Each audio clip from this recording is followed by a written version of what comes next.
Right. Hello, I'm here to present about blood alcohol content and buzz driving and if that 0.01% does make a difference. So just a basic background to alcohol in the brain. There are two really important types of neurotransmitters in the brain. GABA is a primary inhibitory neurotransmitter in the brain, and glutamate, which is the primary excitatory neurotransmitter in the brain. When you take alcohol stimulates some of those inhibitory receptors and blocks some of the receptors for that excitatory neurotransmitter.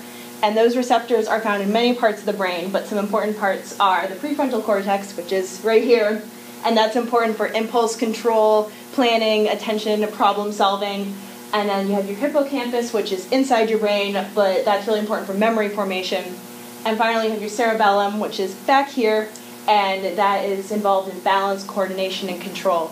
So whenever you drink alcohol, you're affecting receptors and then the actions involved in all of these areas of the brain, which I'm sure you've seen if you've seen someone who's intoxicated. But all of those things, impulse control, planning, balance, coordination, are important for driving. And research backs this up. Alcohol can definitely affect reaction time and cognitive abilities.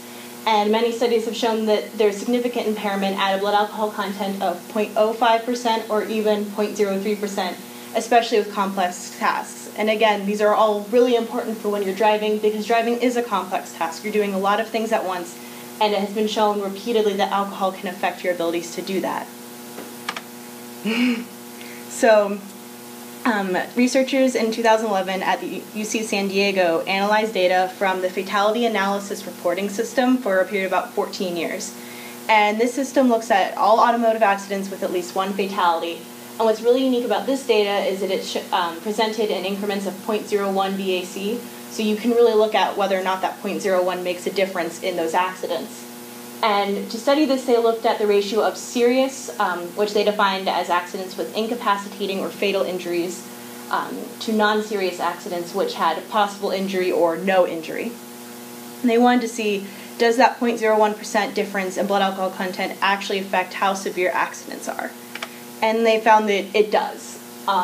This is a graph. Over here we have blood alcohol level, and we have the severity ratio up here, and they found that that 0.01% does make a difference. The difference between a blood alcohol content of 0 and a blood alcohol content of 0.01 there's a very significant difference, and the accident severity is much higher for 0.01. Additionally, they wanted to look at the severity ratios for specific groups. And you see they have 4 different groups here, and in dark gray we have the blood alcohol content of 0.01, and in the light gray we have BAC of 0.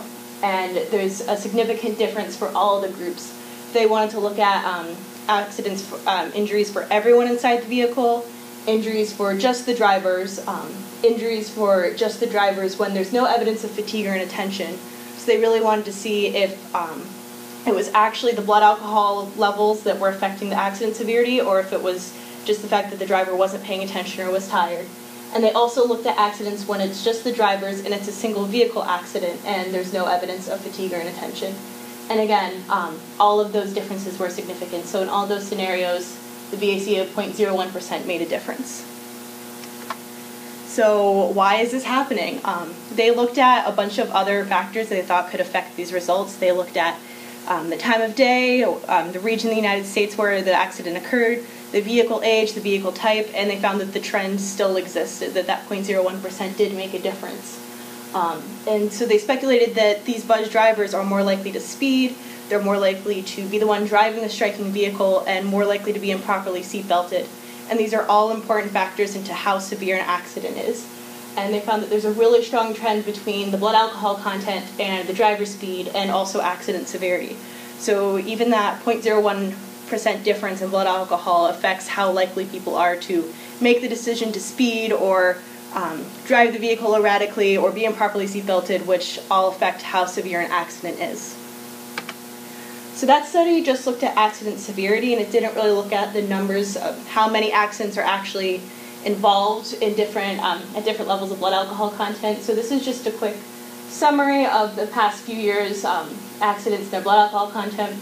And right here we have BAC of 0.01 to 0.07, and that means that the people were intoxicated, they had been consuming alcohol, but they were not above the legal limit of 0.08. And you can see that there are still thousands of accidents with fatalities at this level. It's not as huge of a percentage as the ones that are much higher than the legal limit, but it is still there. That's something to consider. So with that in mind, the legal limit in the United States for BAC is 0.08%. But that's not the case around the world. A lot of other countries have limits of 0.05% or even 0.03%. And a couple years ago, the National Traffic Safety Board came out and recommended that we change that legal limit and bring it down to 0.05%. They think that that would be a lot safer for everyone on the road, that there would be fewer fatalities and serious injuries if we brought that BAC down.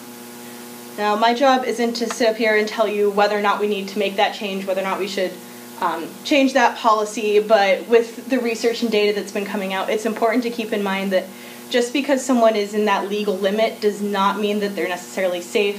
Even just that 0.01% BAC can affect how people make judgments, how people's coordination, and therefore how they're driving.